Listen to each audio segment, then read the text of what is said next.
Pashuvadyavanair Niyamana swakam kshayam Anvadravan anupata Shochanto bhrushamaturaha Pashuvadyavanair Niyamana swakam kshayam Anvadravan anupatha Shochanto bhrushamaturaha.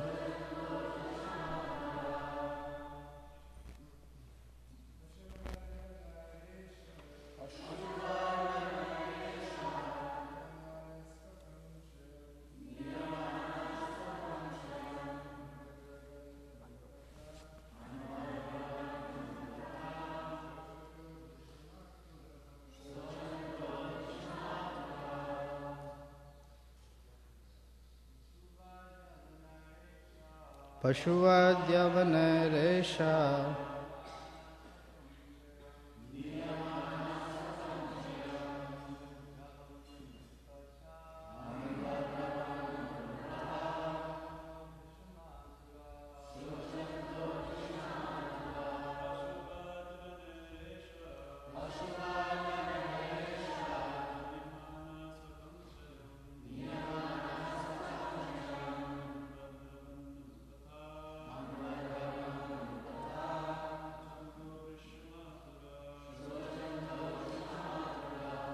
Ladies, please.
Pashuvat, like an animal.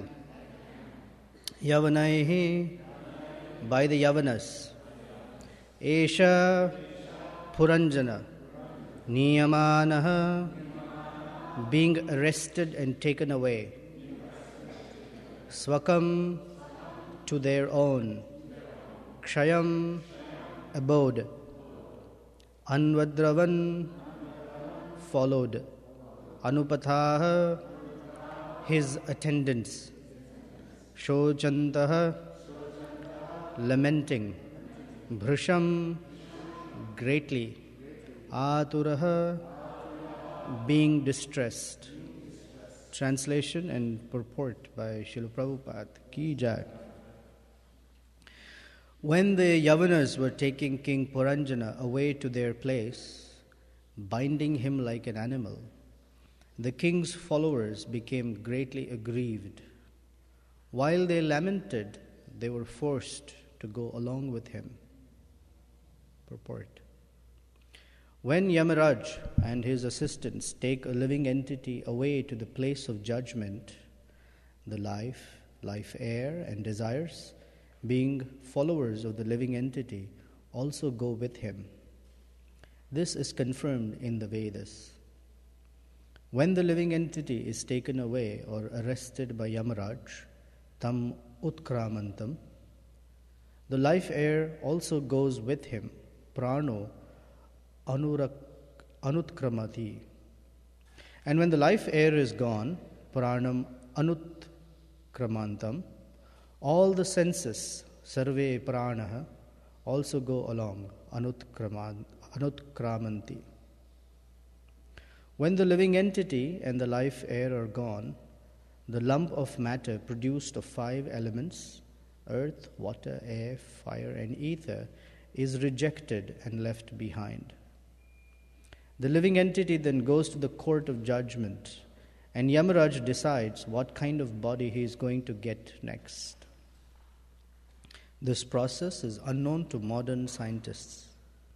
Every living entity is responsible for his activities in this life, and after death he is taken to the court of Yamaraj, where it is decided what kind of body he will take next. Although the gross material body is left, the living entity and his desires, as well as the resultant reactions of his past activities, go on. It is Yamaraj who decides what kind of body one gets next in accordance with one's past actions. Om Ajnanatirmirandasya Gyananjana Shalakaya Chakshur Unmilitam Yena Tasmai Shri Gurave Namaha Shri Chaitanya Manobhishtam Sthapitam Yena Bhutale Swayam Rupa Kadamahyam Dadati Swapadantikam Vancha Kalpa Tarubhyascha Kripa Sindhubhya Evacha Patitanam Bhavanebhyo Vaishnavebhyo Namo Namaha Jai Shri Krishna Chaitanya Prabhu Nityananda Shri Advaita Gadadhara Shrivasadi Gaura Bhakta Vrinda Hare Krishna Krishna Krishna Hare Hare Hare Rama Rama Rama Hare Hare. Hare Krishna. So I'd like to welcome all Vaishnavis and Vaibhav Prabhu and his wife. She's just first time stepped out of India and come straight to Chicago. So Haribol, welcome to Hare Krishna. So I was looking for this verse while we were reciting. This is from the 2nd chapter of Bhagavad Gita. And this doesn't work. Okay. So the situation is that King Puranjana is being forced out of his body, and he's being taken away, we could say mercilessly, by the attendants of Yamaraj. And he is bound like an animal, and all of the king's followers are greatly aggrieved. And Prabhupada tells us that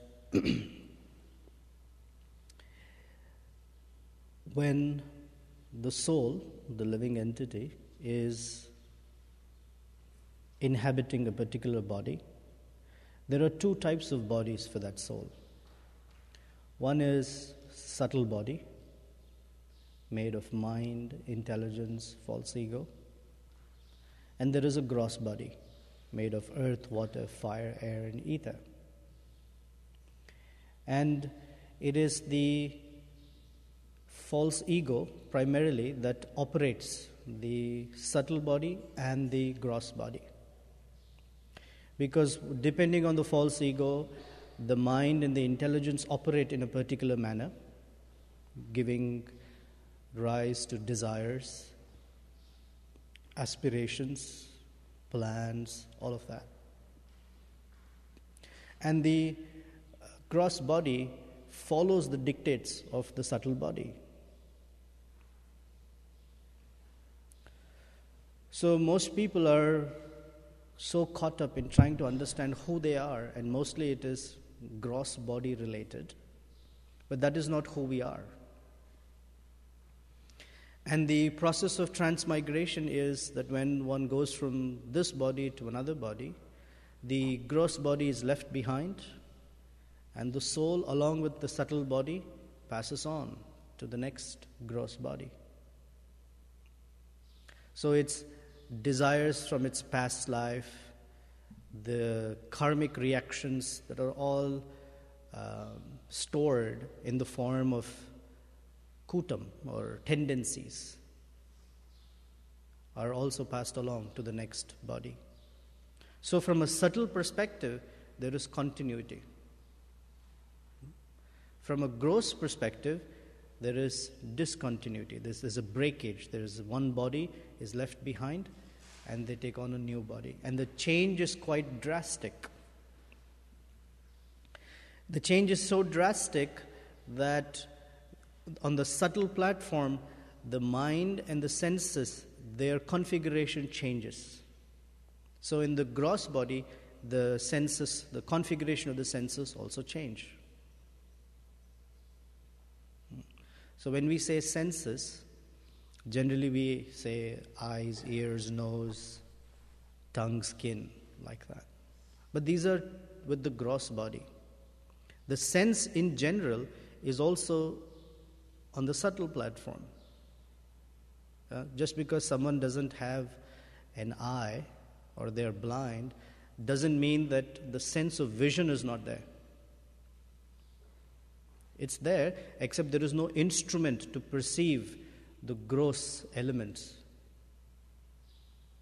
So this is one sense, and at a subtler level, the sense exists. So all of that goes from one body to another body.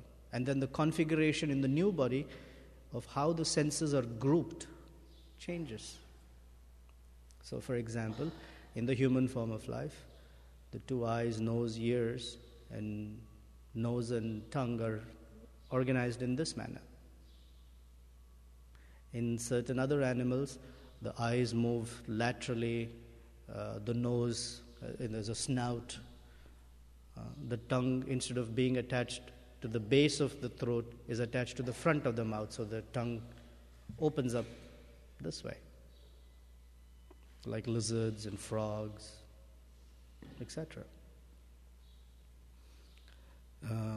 Someone's mouth is, the human mouth is like this, the alligator's mouth is so big and organized differently, the hippo is different, the elephant is different, it's just very different.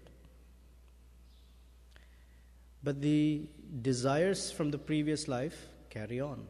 And that's the subtle body is what decides the gross body. So behaviors, when they change on the external level, it doesn't necessarily mean that one is karmically relieved. Because anybody's behaviors can be forced to change. For example, the way certain people perform, we'll come back to devotional service, but in general, like we're going to talk about children tonight.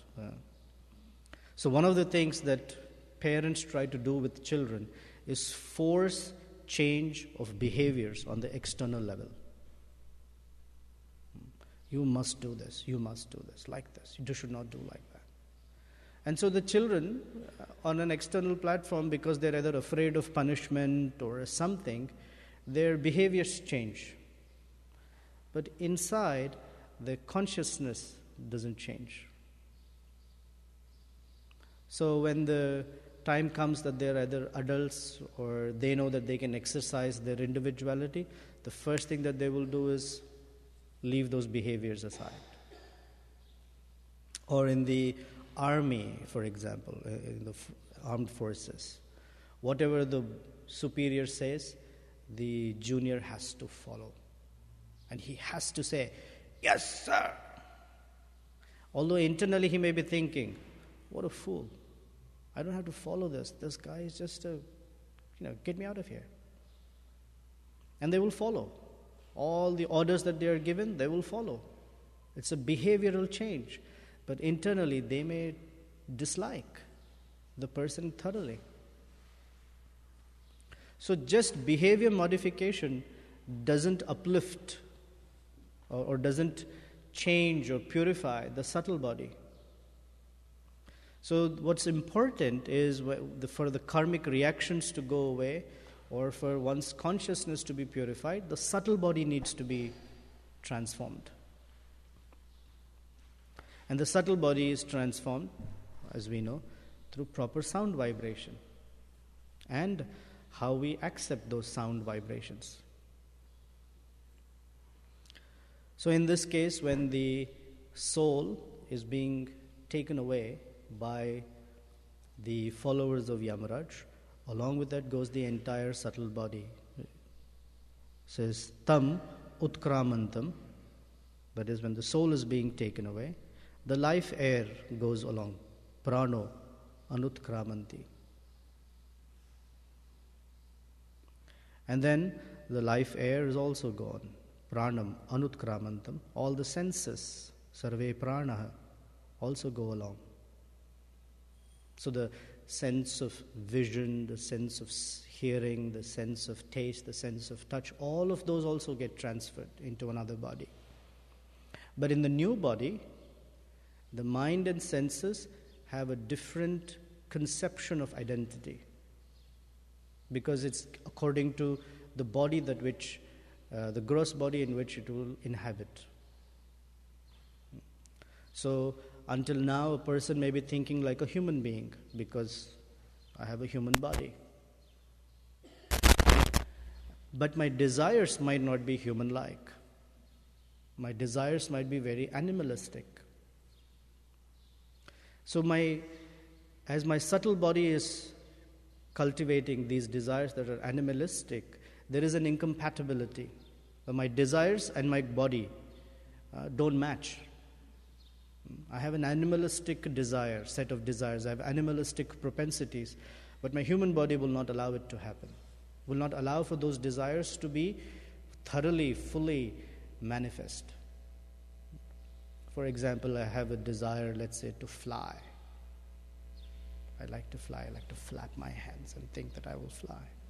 So I might attach some appendages or something and try. But the body that I have right now cannot fulfill those desires, those aspirations. I need a body that will match what I'm carrying inside, or what the kind of conceptions and desires I'm holding on in my mind. So next body could be of a bird or an insect, the flies, however, depending on the other set of karmas that I have. Then I have a suitable body that allows me to fly. However, in this body, I'm thinking, although I have these desires, my sense of identity is that I'm a human being. And as soon as this subtle body goes into the, let's say, body of a bird, vulture, let's say, I think of myself as a vulture. And the whole idea of what I consider food, what I consider family, what I consider friends in circles is all about vulture-like. This is how the false ego operates. And it is important, because if I remember, most people say, why don't I remember my previous life's activities? This is unfair. If I had remembered that in my previous life I was someone or something, then in this life I would not commit certain mistakes. The answer is no. If we remember, if we have a sense of identity from our previous life, then there is an identity crisis in this life. I don't know, am I a vulture or a human being? If I have good eyesight, maybe. If I can see from 2 miles away, But the thing is, I should not be able to identify living bodies. I should be able to identify dead bodies. Then my vision is perfect. Vulture. It creates an identity crisis.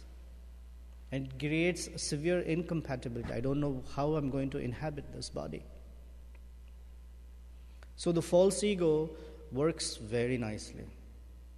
It completely removes the sense of identity from the previous body and gives us a full sense of identity with this body. And with each body comes a set of facilities. And at the time of death or after death, there is an accounting process, an audit. There is an audit. They look at, okay, you had this body, and with this body were all these facilities. Let us see whether you use these facilities or not. And how did you use these facilities? And after they go through all of it, they say, see, you were given all these nice facilities, and you did not use them, or you misused them, or you abused them, oh, I think you need a different body because seems like you want to behave like this when you should be behaving like this. So if you want to behave like this, here's a body. And in this body, you can behave exactly like this. Another principle is facilities are given, and when one doesn't use that facility, then the Daivi arrangement, the higher arrangement is such that those facilities are taken away. So this is important as a human being or as whoever we are. According to who we are, there are certain facilities given. Like Prabhupada would say, that a clerk in the office and the CEO of the office of the company, they have different facilities because they have different responsibilities. The greater the responsibility, the greater the facility. So the human form has the greatest responsibility. So it has the greatest facility. It has the facility for very refined intelligence. It has the facility for the very refined form of communication, language. The facility allows for us to study and discuss teachings from the Vedas, from the Bhagavatam. Has a refined sense of hearing. Now, refined sense of hearing just doesn't mean that, oh, I can hear subsonic or ultrasonic sound waves. Oh, my senses are refined. It means I can hear the Vedic mantras. I can absorb the Vedic mantras. I can understand and interpret the Vedic mantras. Not, for some reason, when we say the word interpret, we get uncomfortable. Interpret means something is said and I understand it. So all these facilities are provided as an opportunity to upgrade ourselves. The upgrade is to have spiritual senses, spiritual body, spiritual mind, spiritual intelligence, spiritual existence. So the human form provides that facility, and along with it comes responsibility. Take care of it carefully. And there is, like here is described, there is judgment, like the Christian idea of judgment. At the end of life, you're taken to someplace, and there is this grand old man with a flowing white beard and flowing robes, and he's called God. And he looks at you and says, have you been a good man? Yes. Boom. Heaven. Have you been a good man? No. Hell. Heaven, hell, heaven, hell. And you will stay there eternally. That's not our concept. Similar, but that's not how we understand.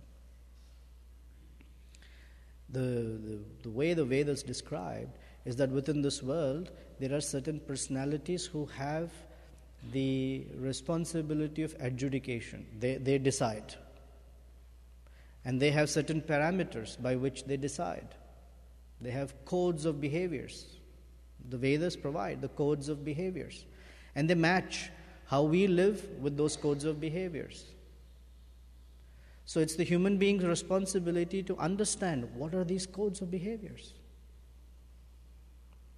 Like they say, ignorance is not an excuse. Oh, I did not know. Well, it's not an excuse. You should know. In the human form of life, one should know. Therefore, the Vedas enjoin athato brahma jigyasa. As soon as you've received a human body, your first duty is to inquire into higher dimensional subject matter, Brahma Jigyasa, into transcendental subject matters.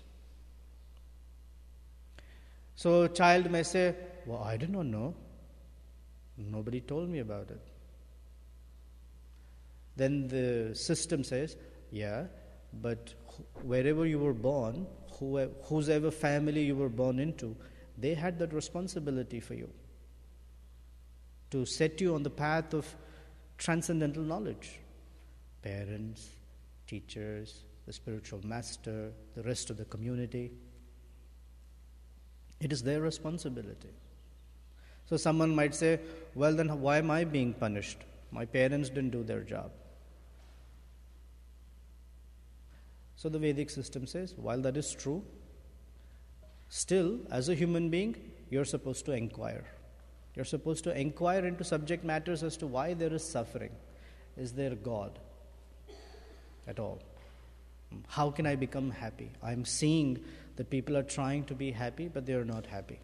Or they're happy for some time and that goes away. This is the proper use of the intelligence. But how Maya works is that it keeps the living entity very busy. It keeps the living entity so busy that they will not consider these questions. They send them to school for the first 25 years of their life. And in the school, they have to learn all the things about chemistry, biology, physics, mathematics, trigonometry, algebra, civics, history, science, all of that.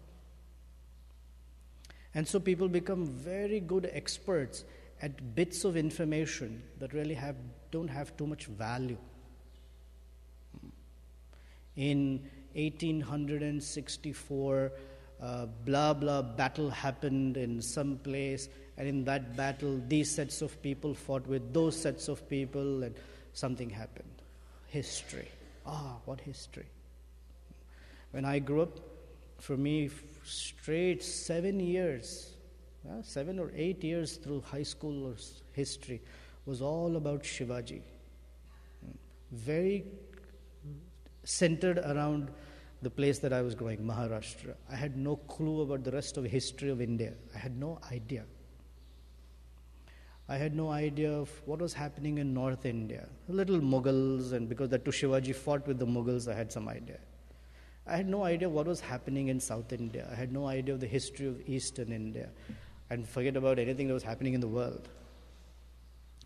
What was happening in the rest of India came in high school history when we talked about the freedom movement and how certain persons, the British, how they entered India, and from the British East India Tea Company, blah, blah, blah, they took over. That was history. So one might say, what is wrong? These are important things. We are living in this world. Yeah, they may have importance, but they don't have ultimate importance. Ultimate importance is that every field of knowledge has to be connected to the Supreme Personality of Godhead. This is Narada Muni's instruction. So the real history is the Puranas, the Mahabharata, the Srimad Bhagavatam. This is the real history. Because in this history, we learn the value of human life. In this history, we learn how great personalities have utilized the opportunities that they have. The study of biology, the study of mathematics, the study of physics and chemistry, etc., are meant for awakening a sense of appreciation of how Krishna's nature works. What is happening is all of these fields of education are separated from any theistic conceptions. Because nowadays in school you cannot use the word God. It's a crime. Because the moment you use the word God, you're put in a religions class. For example, now I don't want to get into this, but the whole idea of evolution. Some people say, it's the chemical processes by which different species of life have evolved. Some people say, no, it's a creationist idea. It's God who created. Hold on a minute. The moment you say God created, it has no place in science class. You'll have to discuss this in religion class. Because science means, come on, don't be a sentimentalist. Let's look at proper laws and how it's working. This is not the place for it. Take it to your religion class. You can teach in your Sunday school. God created this world. God has multifarious energies. He is called Krishna. That's nice for your Sunday school. But when you come to school here, that won't work. You have to learn how these laws are operating. You have to be able to write all the formulas. How can you write a formula for God created the material world. You cannot write it. So here we think about things very objectively, very scientifically, empirically, like that. So knowledge has been separated from theism or from God. So what's the meaning of knowledge when it doesn't awaken God consciousness? It's not called knowledge, it's called nescience. This is what's discussed in Ishopanishad. Text 9, 10, 11. 9 and 10 specifically. Vidya and avidya. So in today's modern society, avidya passes away or is passed on as vidya. Ignorance is given the label of knowledge. Because despite all sorts of knowledge, the ignorance of our identity as Krishna's parts and parcels is completely missing. And this is why we say, or Prabhupada says, that the modern education system has failed its true purpose. Because the time, regardless of whether one is educated or a fool, educated means whether one has college degrees or not, this process still works the same way, whether one is an Indian or an American or Colombian or whoever. The process still works the same way. At the end of life, there is an audit. Let's see. You had this body, you had these facilities. How did you use them? You misused them. Or you've used them nicely. And you've used them in such a way that this awards you a spiritual body, spiritual existence.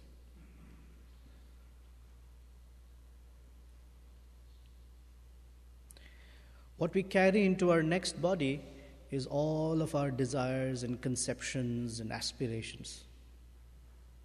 So very important that now I'm getting into as practicing devotees. As practicing devotees, it is very important that we don't execute bhakti just on the external platform of behaviors.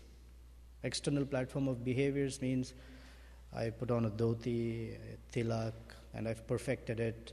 I know the first thing I've learned is the language, right? When someone is getting familiar with Krishna consciousness, the first transformation is the lexicon. We all learn the phrases. I'm fried, Prabhu, that is far out, I'm fallen, sense gratification, that's the favorite phrase, sense gratification, Maya, under the modes, Prabhu, I'm resting, Prabhu. That's the phrase we use, I'm resting. We called you for Mangal Arati, we called you for all these programs. I was resting, Prabhu. Etc. We learn the phraseology very quickly. The next level of transformation is the dress. The dhoti comes on, the sari comes on, the kurta, and one indication that our preaching is doing well is from our gift store, a lot of kurtas are sold. Oh, so transformation is happening. Rasika Manju used to tell me, Prabhu, we need to order more kurtas. So those transformations happen at the bodily level. Internal transformation is more important. And that's where all these attachments are. The conceptions, the instructions, how are we following those? Is the subtle body transforming? And that depends on the quality of our hearing and chanting, the sadhana program. That is where everything changes. So the real transformation is not in the dress only, is not in the language only, but internal. With what quality are we performing our hearing and chanting? With what quality are we performing seva to the Vaishnavas? That is what is going to make a big difference. In fact, that is what is going to make the difference. So as devotees, very important is to be very internally focused, cultivating the internal transformations of Krishna consciousness. That is how we use the facility of the human form of life. So yesterday we were hearing Jai Jagannath Prabhu saying that the tendency is to become ritualistic. The tendency is to become mechanical. Because mechanical means it's a habit that the body goes into. The real is the affective part. Why am I doing this? For whom am I doing this? Or unto whom am I doing this? Whose pleasure am I considering when I'm doing something? When I'm chanting or hearing or serving or even eating prasadam, whose pleasure am I thinking about? I mean, 99.9% of the times it's my own. But the 0.01% of the times that I consider that this is for Krishna's pleasure, this is for Guru's pleasure, those are the moments of transformations. When I was getting my first initiation, that Sunday night, there was a massive crowd here. And there was this roaring kirtan happening, and I was standing there, and Pritusha Prabhu was standing next to me, or I was standing next to him. And I said to him, "Oh, it's a big day for me." And he said, "See how Krishna's mercy works. Even if we accidentally chant one bead properly, look how far it can bring us." That set me into thinking. It's like, wow. Among all the rounds we might have chanted, whatever sense of advancement is happening is that little spark of something that I might have considered purely. Even if I sat in somewhere and for a moment considered, I should really try to please my Guru and I should really try to serve Krishna. Even that moment of consciousness is much more valuable than tons of external sets of behaviors where my heart is somewhere else. But I'm just doing something because, well, what will others think about it, or I should do this. So what to speak of where Krishna will take us, or how close he will bring us to him when there is full absorption, or at least attempt. My dear Krishna, this is for your pleasure. Although I'm very far from anything that is pure, at least it's an attempt. Please accept this. Like that cultivation that we all can aspire for are the moments that help us transform the subtle body. Otherwise, just the gross body is transforming. And what happens at the time of death? Anyway, the gross body is discarded. It's in one sense the same trap we fall into that we caution, I will say, the materialists about. We tell the materialists, don't engage in temporary, mundane activities. Think about the soul. So we give the bird and the cage example.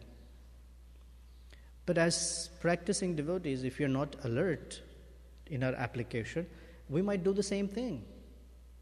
Our behaviors change, but internally nothing has changed. So the external things at death or after death, all of that is discarded anyway. So in one sense, it still remains on the external material platform. And there is a lot of lamentation and aggrievement. So one wonders what happened after years is still like that. And who laments? All the senses, all of the things that go along with the body. They're all in severe aggrievement and lamentation. The lamentation is, oh, I did not use my life properly. So final point, when Sri Madhavendra Puri was leaving his body, he also lamented, oh, I have not been able to remember Krishna. That lamentation is not this lamentation. That is a very high, exalted state of bhava and prema. The lamentation that is coming from incomplete or ineffectual execution of bhakti sounds like the lamentation of bhava and prema, but they're not the same.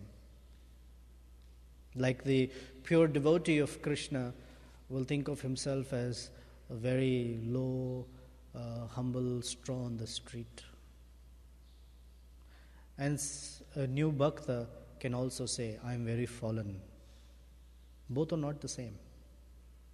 One is a factual experience, another is a fashionable statement. Prabhupada, I am most fallen. And Prabhupada said, you are most nothing. Or one time there was a discussion and Prabhupada asked one of his disciples, you speak. How can I speak in the presence of Prabhupada? No, you should speak.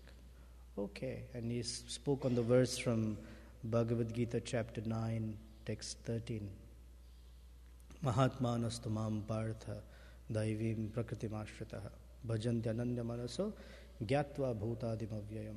And he said, sometimes we fall into Maya. And there were about 4,000 people sitting in the crowd, and Prabhupada interrupted. Sometimes you fall in Maya. You're always in Maya. Sometimes you think transcendental. I'm paraphrasing, but they corrected him. It's not like sometimes. Oh, Prabhu, today I was afflicted by Maya.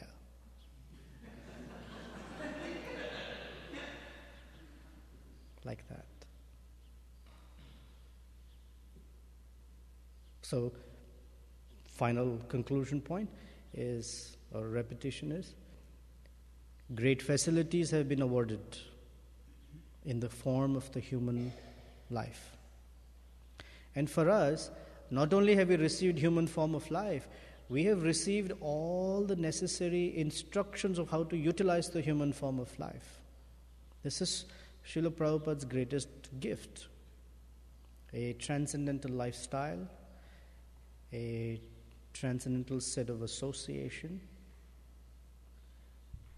subject matters to hear and discuss about, an object of our devotion, and the path. The path is pure devotees, devotional service. All of that's given.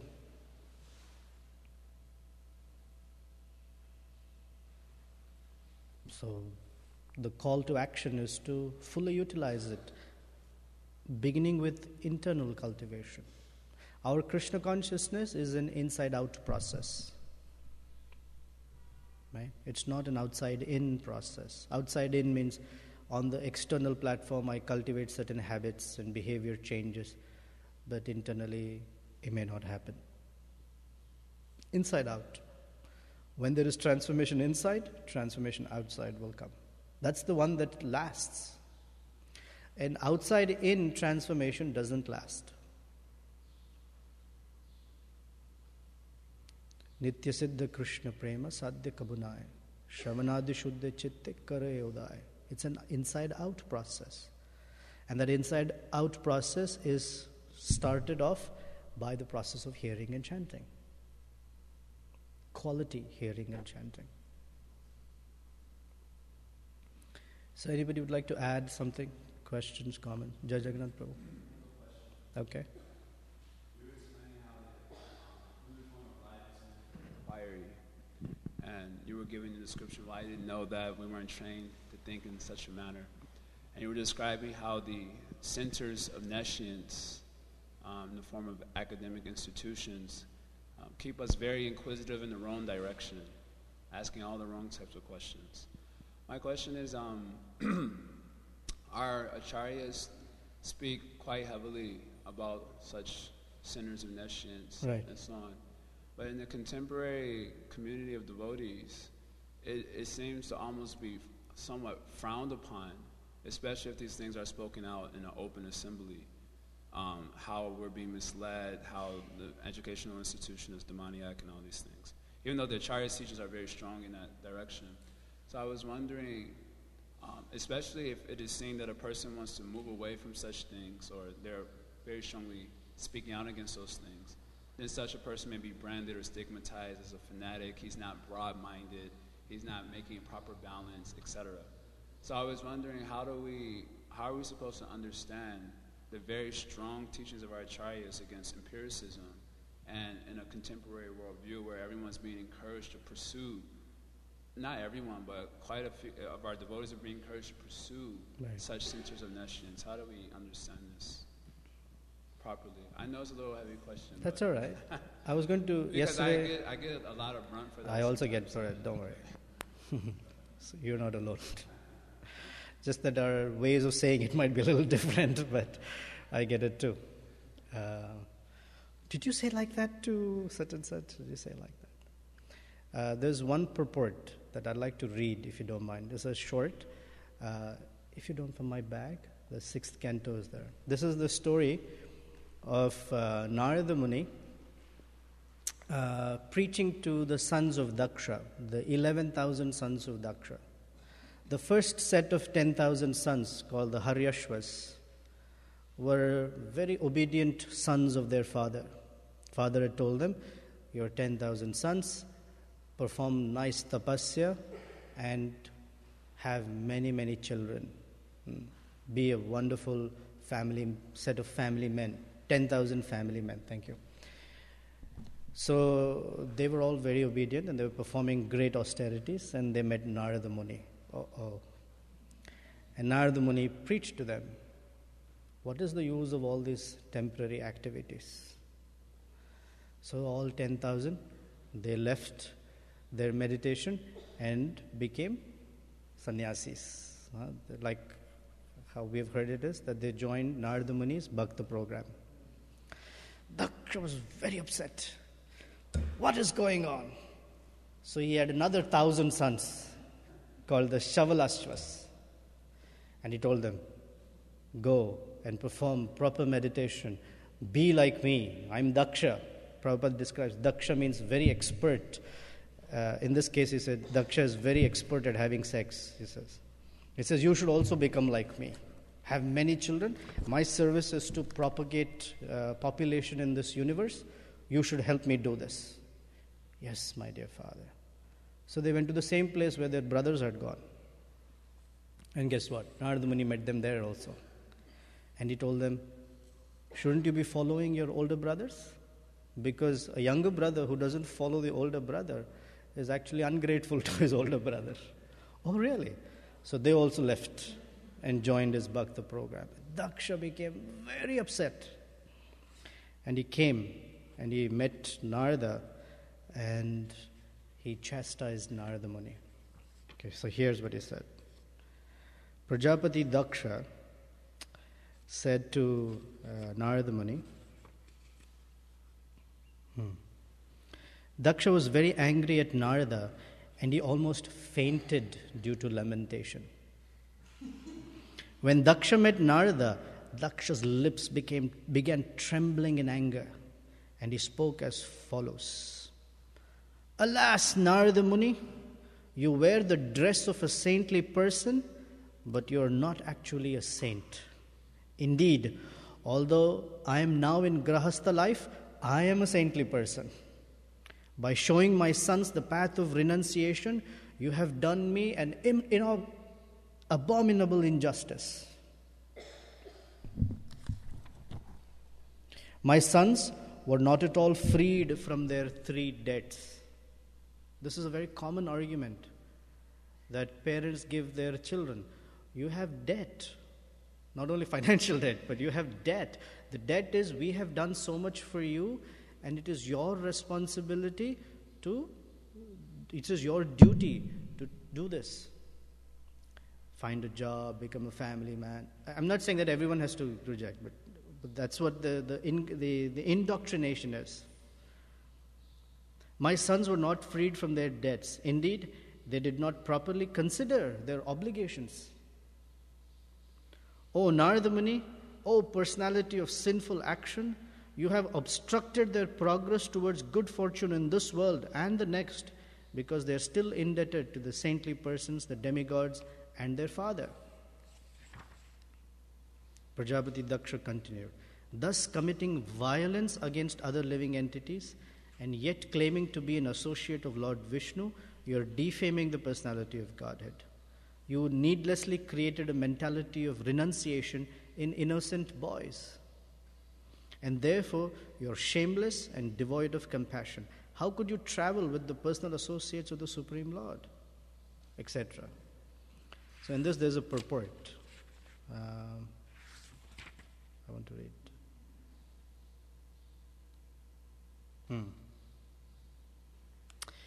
This is purport to Canto 6, Chapter 5, Text 36. Sometimes a saintly person is misunderstood by grahasthas, especially when he instructs their young sons to accept Krishna consciousness. Generally, a grahastha thinks that unless one enters grahastha life, he cannot properly enter renounced life. If a young man immediately adopts the path of the renounced order in accordance with the instructions of Narada or a member of his disciplic succession, his parents become very angry. The same phenomenon is occurring in our Krishna consciousness movement because we are instructing all the young boys in the Western countries to follow the path of renunciation. We allow grahastha life, but a grahastha also follows the path of renunciation. Even a grahastha has to give up so many bad habits that his parents think his life has been practically destroyed. We allow no meat eating, no illicit sex, no gambling, and no intoxication. And consequently, the parents wonder how, if there are so many no's, one's life can be positive. In the Western countries especially, these 4 prohibited activities practically constitute the life and soul of the modern population. Therefore, parents sometimes dislike our movement, just as Prajapati Daksha disliked the activities of Narada and accused Narada of dishonesty. Nevertheless, although parents may be angry at us, we must perform our duty without hesitation, because we are in the disciplic succession from Narada Muni. Does that answer your question?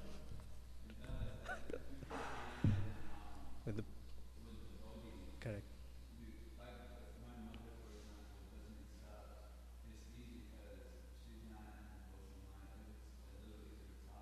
Right.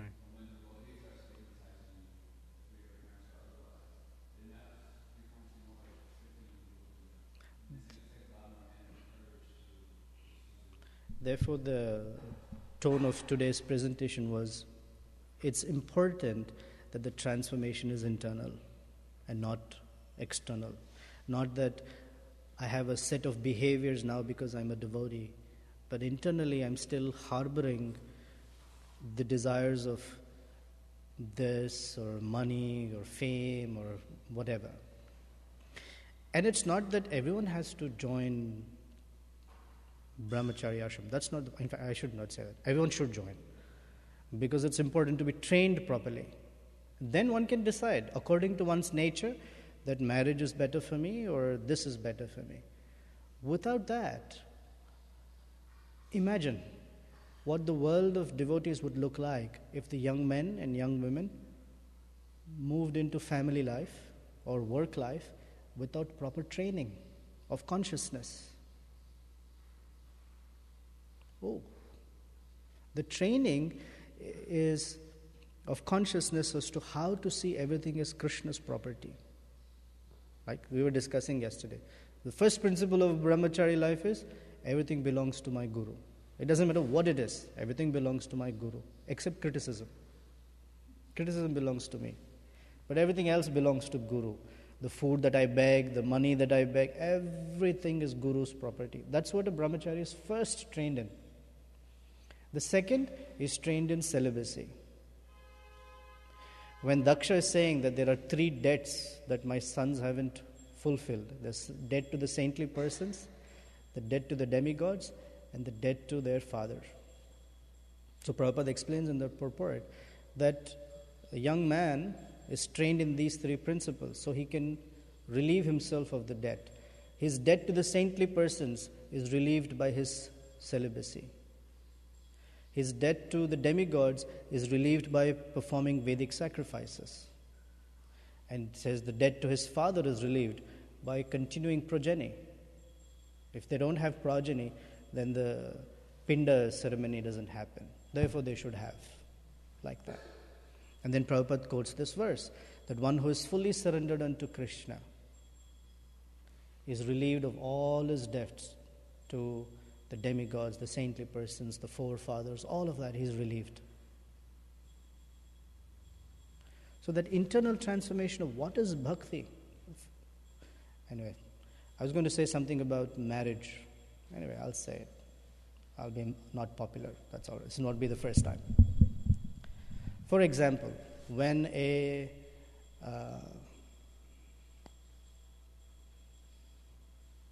young man who's, let's say, practicing Krishna consciousness has to marry,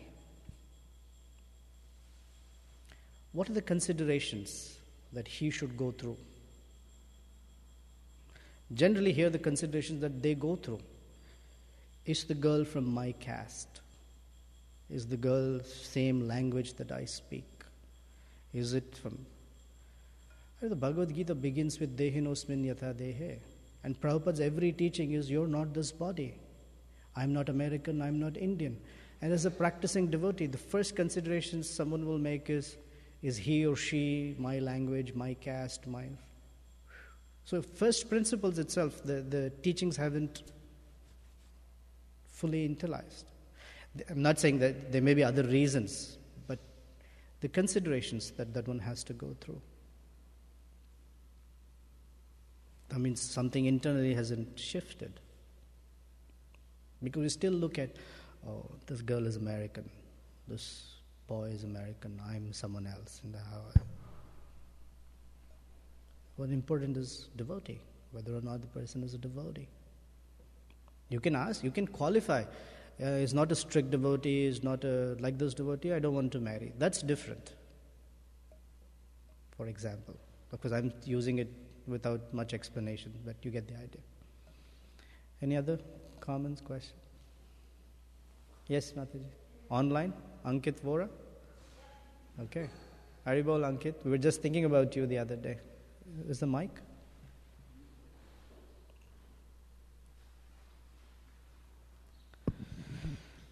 So he says, Hare Krishna Prabhu, if one performs devotional service to Krishna and takes part in Sankirtan movement, but somehow cannot remember Krishna at the end of life, Krishna states that his endeavors will not go in vain and he will start from where he ended.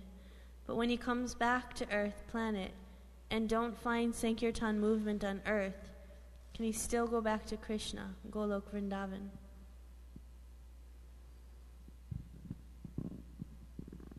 This is a university student question,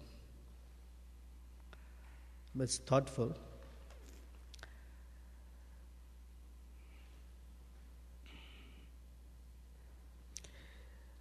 Well, the question assumes so many things, so it's difficult to answer. It assumes that the person will be born in Kali Yuga. It assumes that at that time there will not be Sankirtan movement. It assumes that the process of bhakti will not be there. I mean, it assumes many things. And it's not necessarily like that. It also assumes that we have understood how this process of transmigration works. When Yamaraj is making these arrangements, for a devotee, Yamaraj is not part of the game plan. He is not deciding which person goes where. The whole set of rules that govern the devotee are different from Yamaraj's rules. So when Krishna is promised that devotional service will continue, then we accept that it will continue. Krishna will provide us a perfect environment, even if in the whole world there is no Harinam Sankirtan, He will provide us an environment where our hearing and chanting can happen. So that's not a worry. Will that happen? Yes. If the material energy is working with such predictability, then what to speak of Krishna's? So the question has many assumptions. And the simple answer is yes, it will work. Yes, not to worry. Yes, Balaram Prabhu. Hare Krishna.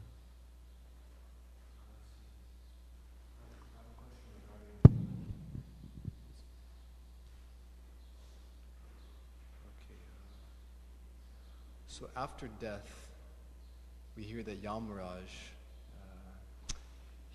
what does he do? We're taken to the court of Yamaraj, and then he gives us a new body according to our past activities. Right. So is this only excluded to human life, or is every living entity, no matter what species of life, after their death, are they taken to the abode of Yamaraj, and then according to their activities, are they given a new body, or is it only do they do the human life?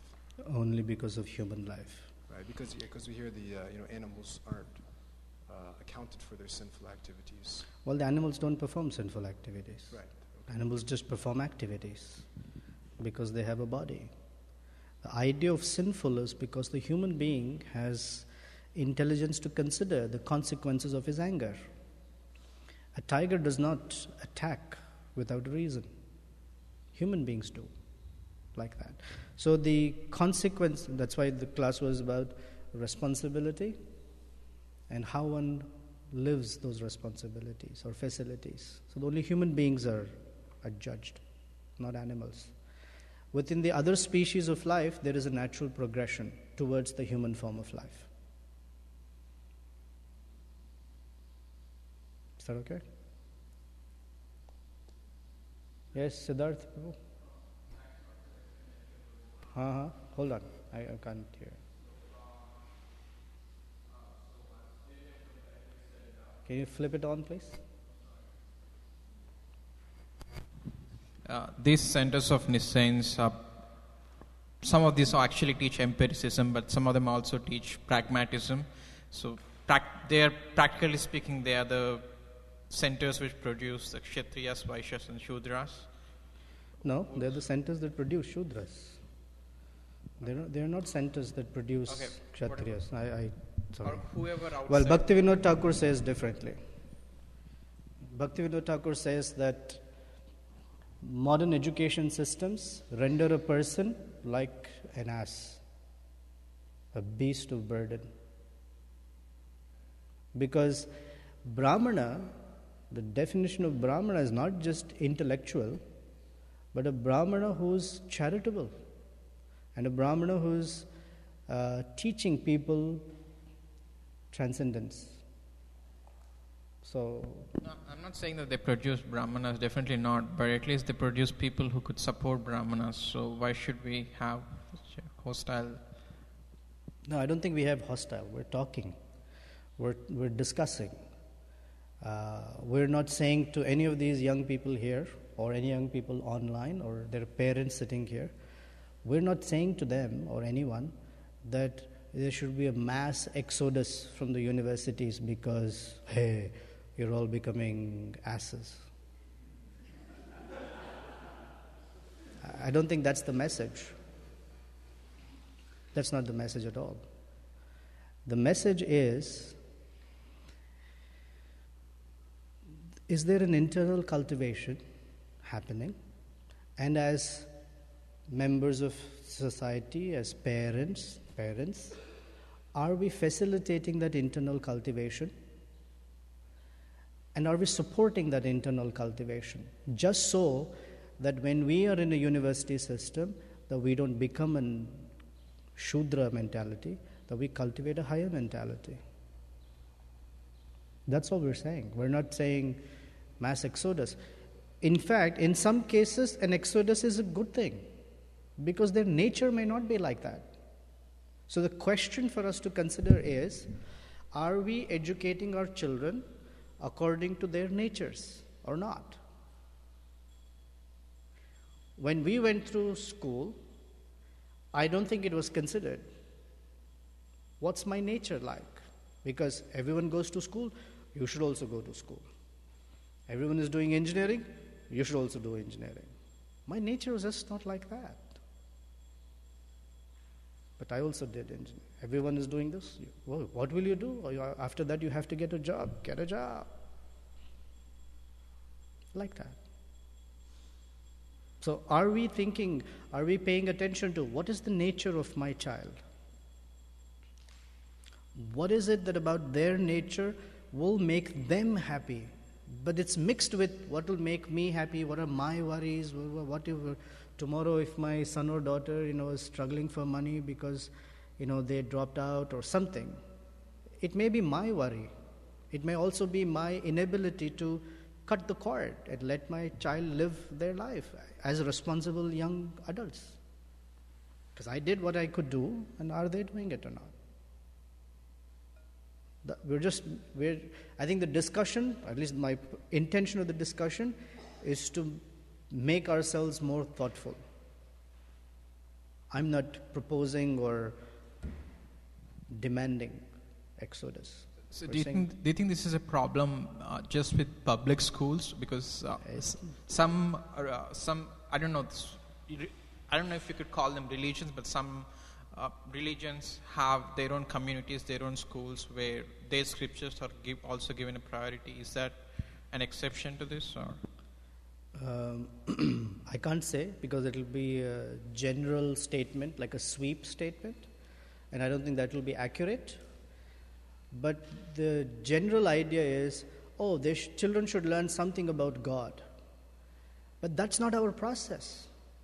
Our process is not, at school you become a competitive, fierce, cutthroat personality. But when you come to Sunday school, oh God, some song you sing and some bhajan you sing.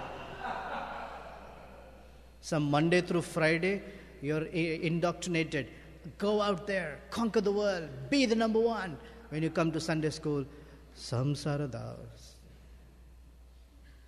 That's not our process. It's not a secular. That's the fundamental Krishna consciousness. We're not secular religion. We don't compartmentalize our life. Everything is the service of Krishna. How we are out there in the workplace, how we are at home, how we are in the market, how we are in the temple, everything is pervaded by service to Krishna. That's the important lesson. Is that okay? Okay, I get emphatic. Yes, Rajiv. Nature of child. How do you get the nature of child? How do you judge the nature? Suppose my daughter Anushri, how would I judge her nature? See, he didn't say Ankit. He's gone. Gone case. Ankit, gone case, which I agree. Anushri still, we can save Anushri. To know the nature of a person, one should first know. Suppose I have to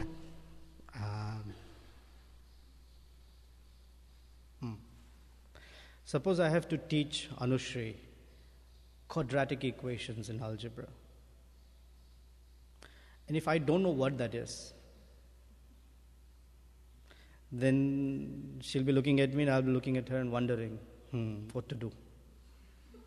So my first lesson is, I need to know what is quadratic equations before I can teach her. Right? So to know the nature of our children, we first need to know what are the natures.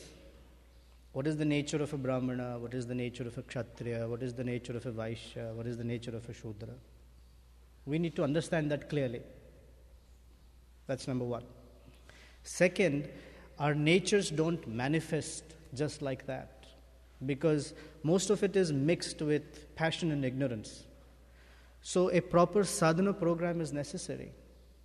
And in that sadhana program, by proper purification, our natures will manifest. Then occupation according to nature is provided. So the actual Vedic system was that the student goes to the Gurukula, a little away from parents for a particular reason actually. Because when the parents are there, then the children become very, my parents. So when they have someone else other than the parent as a teacher, I have this experience. So in the teacher's house or wherever, the teacher, from age 5 to 25, they're just taught proper purificatory methods. And in the course of those 20 years, the teacher understands, oh, this person's nature is this person's nature is this. And they're given services and engagements according to those natures. But our education system, unfortunately, puts everyone into this same bucket. And the same bucket is everyone has to come out ready for jobs. One after the other. You want some variety? You can take accounting, you can take science, you can take engineering, you can take something. That's the variety you get. But the nature is everyone should find a job. Some will say, but what to do? We have come into such a system. Without a job, we cannot live. That is true. We are in such a situation where the entire system around us has come to such a stage. And guess what? If we don't do something now, the Kali Yuga propagates much worse in the future. I'll be bold and say it, I hope. Somewhere deep down, and I'm not saying in your case, so it's not you, I'm now speaking general. Somewhere deep down, it may also be that we may not have confidence in the whole process of Krishna consciousness. We may not have confidence in what the institution can do for us. We may not have confidence, will Krishna really take care? Perhaps. And so it's not about the children, it's about us. And now I'm speaking us as parents, not about you particularly. Yeah, Shruti. Man. Hold on.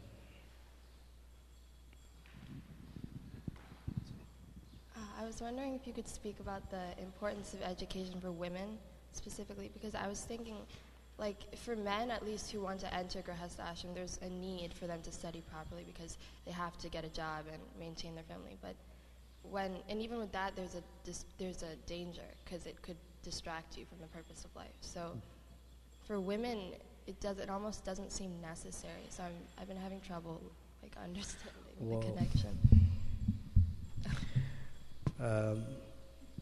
So first I'll speak Vedic system.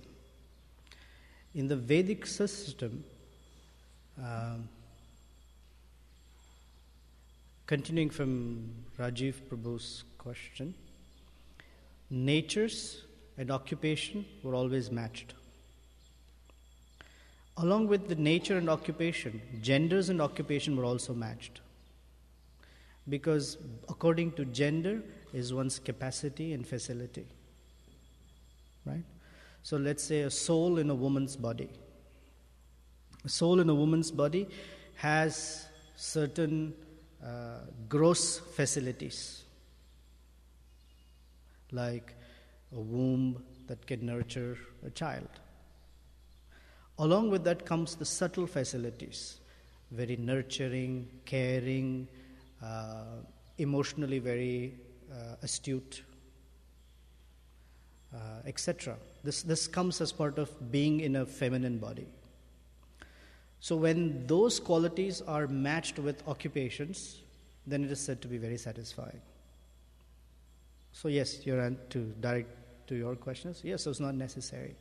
The kind of education women were given is very different from the kind of education men were given, because their roles are different, their natures are different, their functions are different. So the women mostly were trained in the subtler aspects of life. How to make children emotionally stronger. How to make children think about subtler things in life, like compassion, sensitivity, proper speech, etc. That was the training. But in the modern system, everything's been mixed up thoroughly. I mean, I'm not against this or that, I'm just saying. So in the modern system, there's this urge, this pressure. No, equality of rights, equalities of... But our Vedic aphorism is that all living beings are not created equal. They're not. Because if you say all are created equal, you have completely dismissed the whole karma theory, the karmic process. Why is a soul in a woman's body? Why is a soul in a man's body? There's a difference there. Functions are different. The physiological functions are different. The biological functions are different. The karmic functions or sociological functions are very different. So when one is educated according to one's nature, one becomes happy or satisfied.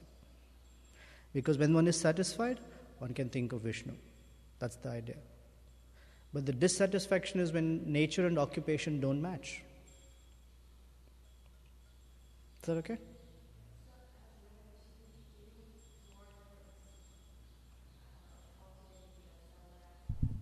Because it's being recorded.